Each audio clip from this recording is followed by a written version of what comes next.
बिस्मिल्लाहिर्रहमानिर्रहीम। नाज़रीन सामीन अस्सलाम वालेकुम। मैं डॉक्टर मंजूर से Malik eye surgeon Al Shifa hospital Bahawalpur से बोल रहा हूँ। मैं आज आपको एक टोसिस का केस दिखाऊंगा। ये पैदाइशी टोसिस है, कंजेनिटल टोसिस।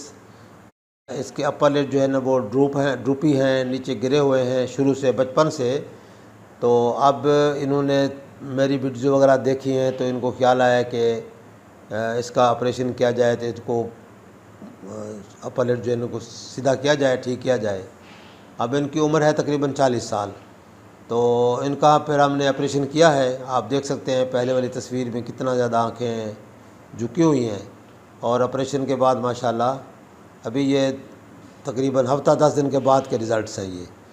तो ये स्वेलिंग वगैरह थोड़ी बहुत है और ये और ज़्यादा क्लियर हो जाएगी, स्वेलिंग ख़त्म हो जाएगी और बैलेंस और ज़्यादा वाज़ेह और क्लियर हो जाएगा इंशाल्लाह। तो ये इस तरह के केसेस आपको दिखाते हैं ताकि आप लोगों में अवेयरनेस पैदा हो, क्योंकि लोगों को नहीं पता होता कि ये टोसिस का इलाज भी हो सकता है, सिक्वेंट का इलाज भी होता है। वो इसको समझते हैं कि शायद ये लाइलाज बीमारियां हैं और वो बेचारे इनको सारी ज़िंदगी इसको अपने साथ लिए फिरते हैं। ये कॉस्मेटिक स्टिग्मा होता है, बुरा लगता है, वो किसी को फेस नहीं कर सकते, नफ्सियाती तौर पर डिप्रेस रहते हैं। कोई बच्चे जवान हैं तो वो पढ़ाई में कमज़ोर हो जाते हैं। पढ़ाई कर ली है मेहनत करके तो जॉब नहीं मिलता, जॉब में जाते हैं तो इंटरव्यू में फ़ेल हो जाते हैं।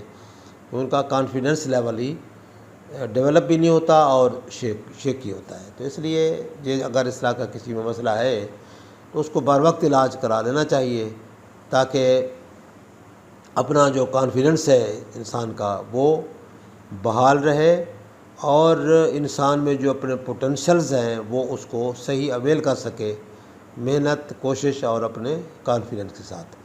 तो ये इन्फॉर्मेशन आपको देते हैं ताकि आपसे गुजारिश होती है कि ये इन्फॉर्मेशन आप दूसरे लोगों से भी शेयर किया करें ताकि ज़्यादा से ज़्यादा लोग इससे इस्तेफ़ादा करें। अस्सलामु अलैकुम व रहमतुल्लाह।